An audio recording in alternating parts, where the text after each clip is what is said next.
ನೀವು ಮಹಾಶಿವರಾತ್ರಿ ಎಂದರೇನು ಅಂತ ತಿಳಿದಿದ್ದೀರಾ? ಇದು ಕೇವಲ ದೀಪ ಹಚ್ಚುವ ಹಬ್ಬವೇ, ಉಪವಾಸ ಮಾಡುವ ದಿನವೇ, ಅಥವಾ ದೇವಸ್ಥಾನಕ್ಕೆ ಹೋಗುವ ಸಂಪ್ರದಾಯವೇ? ಇಲ್ಲ. ಮಹಾಶಿವರಾತ್ರಿ ಎಂದರೆ ಮರಣದಿಂದ ಅಮೃತತ್ವಕ್ಕೆ ಸಾಗುವ ರಾತ್ರಿಯಾಗಿದೆ. ಅಜ್ಞಾನದಿಂದ ಜ್ಞಾನಕ್ಕೆ ಹೋಗುವ ಕ್ಷಣವಾಗಿದೆ. ಈ ವಿಡಿಯೋ ಅಂತ್ಯವರೆಗೆ ನೋಡಿದ್ರೆ ಶಿವನನ್ನು ಪೂಜಿಸುವುದಲ್ಲ, ಶಿವನಾಗುವ ಅರ್ಥ ನಿಮಗೆ ಸ್ಪಷ್ಟವಾಗುತ್ತದೆ.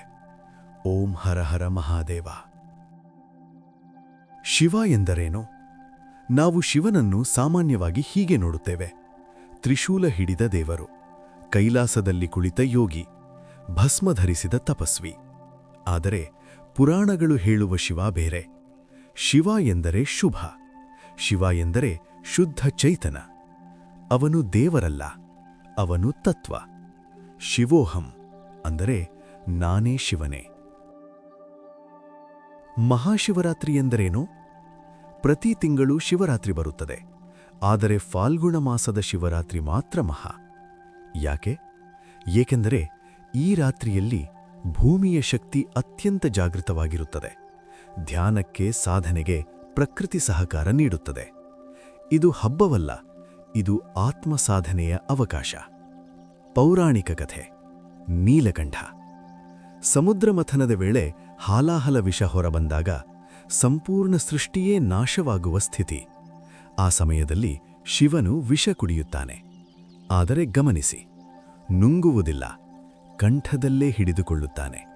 ಅದರರ್ಥ ಜೀವನದ ವಿಷವನ್ನು, ಕೋಪವನ್ನು, ಅಸೂಯೆಯನ್ನು, ನೋವನ್ನು ಜ್ಞಾನದಿಂದ ನಿಯಂತ್ರಿಸಬೇಕು. ಅದಕ್ಕೆ ಅವನು ನೀಲ್ಕಂಠ. ಶಿವಲಿಂಗದ ಆಂತರಿಕ ಅರ್ಥ. ಬಹುಜನರಿಗೆ ಶಿವಲಿಂಗ ಅರ್ಥವಾಗಿಲ್ಲ. ಅದು ವಿಗ್ರಹವಲ್ಲ, ಅದು ಸಂಕೇತ.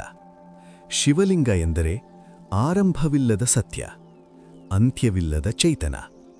ಅದರ 3 ಭಾಗಗಳು: ಬ್ರಹ್ಮ ಸೃಷ್ಟಿ, ವಿಷ್ಣು ಪಾಲನೆ, ರುದ್ರ ಲಯ. 3ಗೂ ಮೀರಿದದ್ದೇ ಶಿವ.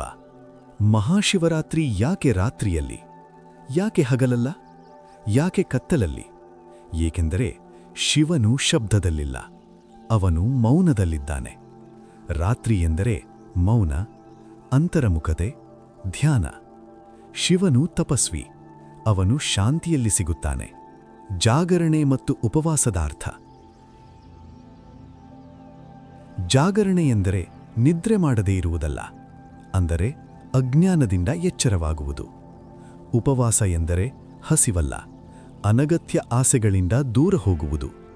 ಶಿವನಿಗೆ ಬೇಕಾದದ್ದು ಹೂವಲ್ಲ, ಹೃದಯದ ಶುದ್ಧತೆ. ಓಂ ನಮಃ ಶಿವಾಯ. ಪಂಚಾಕ್ಷರಿ. ನ ಭೂಮಿ, ಮ ಜಲ, ಶಿ ಅಗ್ನಿ, ವಾ ವಾಯು, ಯ ಆಕಾಶ. ಪಂಚಭೂತಗಳ ಏಕತ್ವವೇ ಶಿವ.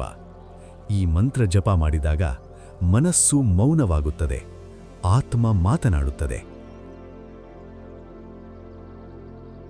ಮಹಾಶಿವರಾತ್ರಿ ಮತ್ತು ನಮ್ಮ ಜೀವನ. ಇಂದು ನಾವು ಒತ್ತಡದಲ್ಲಿ, ಭಯದಲ್ಲಿ, ಸ್ಪರ್ಧೆಯಲ್ಲಿ. ಶಿವ ಹೇಳುತ್ತಾನೆ, ಎಲ್ಲವನ್ನೂ ಹಿಡಿದುಕೊಳ್ಳಬೇಡ, ಬಿಡು, ಲೀನವಾಗು. ಶಿವನು ನಾಶಕನಲ್ಲ, ಅವನು ಅಜ್ಞಾನ ನಾಶಕ. ಮಹಾಶಿವರಾತ್ರಿ ಎಂದರೆ ದೇವಸ್ಥಾನಕ್ಕೆ ಹೋಗುವುದಲ್ಲ, ದೀಪ ಹಚ್ಚುವುದು ಮಾತ್ರವಲ್ಲ, ಒಳಗಿನ ಅಂಧಕಾರವನ್ನು ಕರಗಿಸುವುದು.